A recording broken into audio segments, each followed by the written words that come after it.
Have you heard of Alcor? It's in Arizona, and it specializes in cryonics.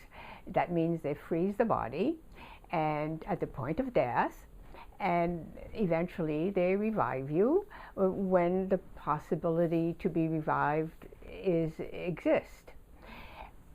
What they do at the point of death is they remove all the body fluids, and then they replace them with some form of antifreeze, which is supposed to reduce cell damage so that you can be preserved in a better way.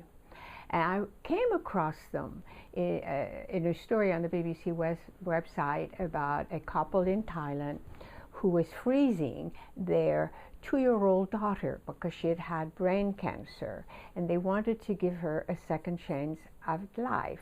Now, in that particular case, the body will be transported to Arizona, and then the brain will be extracted. The parents believe that the thoughts and the personality of the child are preserved in the brain, so she will have a second chance of life in that way. What she will do for her body, I don't know.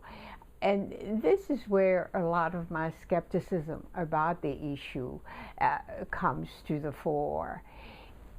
This child was the 134th patient. Now, in the case of this child, you can see how the grief of the parents and the love that they had. One picture, you could see the love is palpable in the eyes of the father. Prompt them to do this, even to the point of wondering whether they abdicated their rational thinking. And then in the case of the other 134, or 33, then what made them want to do this? Not consider some of the consequences. There is an episode of Star Trek which I found most illuminating.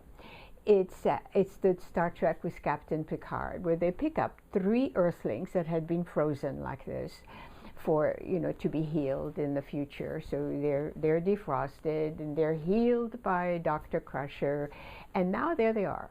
What do? They don't have a family, they don't have a profession, they don't have anywhere to do, they don't have any money, their money somehow disappeared. One person who's very angry had made provisions for himself. And it illustrates, I think, in a poignant way, what the consequences of this can be. Forget all the spiritual, transcendent issues or whatever, just the practical issues. And it really also illustrates how sometimes our own desire for something makes us avoid consequences. And the question maybe that we should ask, if we understood all the consequences of something, would we make the same decision? Thank you for listening. I'm Danielle Levy.